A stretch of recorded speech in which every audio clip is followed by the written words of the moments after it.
Hello, I'm Antonio Mora. This is the newsandnews.com Day in Brief. Today's top stories in 4 minutes. It's Thursday, October 18th at about 7 p.m. The Trump administration line on the apparent killing of journalist Jamal Khashoggi is getting tougher. Despite Secretary of State Pompeo's seeming friendliness in public during his visit to Riyadh, he was reportedly sterner in private, warning the Saudi crown prince that his future as king is at stake.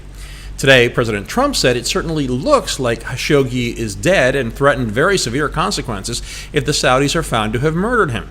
And Treasury Secretary Mnuchin has pulled out of a major investors summit in Saudi Arabia. However, Pompeo told Trump they should give the Saudis a few more days to complete the investigation before deciding on a course of action. The general sense is that the Saudis will come up with the explanation I mentioned yesterday, that it was a botched operation that went far beyond what was approved by the highest levels of the Saudi government, and that a general will become the scapegoat. Hard to see how that will be easily accepted as the truth. As part of the mostly bipartisan anti-Saudi reaction, Democrats are again calling for the U.S. to stop supporting the Saudi involvement in Yemen's civil war. It's good to see some attention paid to the ongoing catastrophe in Yemen, but as usual, it is superficial and political. It would behoove American politicians to remember that the Saudis are supporting the pro-Western legitimate government against Iranian-supported anti-Western rebels, initially aligned with a long-time corrupt dictator of Yemen who was overthrown by a pro-democracy movement during the Arab Spring. Still, tens of thousands have died. The country is on the brink of famine, so it's high time for the world to do something. Trump would prefer to talk about the caravan of migrants that originated in Honduras and that is headed for the U.S. Immigration is a winning issue for the president, so expect him to push hard on it through the midterms.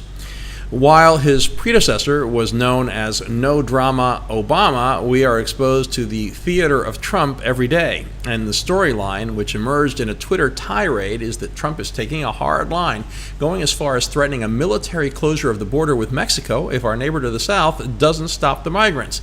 That comes a day after Trump threatened to cut all aid to Honduras, Guatemala, and El Salvador if they don't stop the caravan.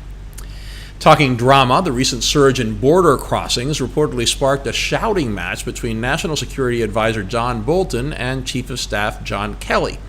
Bolton, apparently supported by Trump, favors a hard line and criticized Homeland Security Chief Kirstjen Nielsen, Kelly protege, of not doing enough to secure the border. Trump himself has criticized her about that in the past. Kelly is reportedly not happy with today's developments, so the speculation about him leaving the White House has gained new fuel. The tenuous hold on power by Afghanistan's government was tested again today when the Taliban assassinated 3 top leaders of a crucial province. The main target of the attack, the top U.S. general in Afghanistan, was not injured, but 2 American troops were wounded. In our alternate universes segment, the great divide between conservative and liberal media, depending on whom you're reading or watching, the migrant caravan is either the biggest story of the day or an afterthought. Following Trump's lead online, it is Fox News' top story, but a CNN report downplayed it altogether, referring to a caravan of hundreds, although most reports say it has swelled to 4,000. We have all the stories and much more updated around the clock 7 days a week on newsandnews.com, where you will find all you need to know in one place. Please subscribe to our YouTube channel by clicking on the right of your screen just below this video. Please follow us on Facebook at Real News and News, and follow me on Twitter at AMoraTV. I will see you again tomorrow.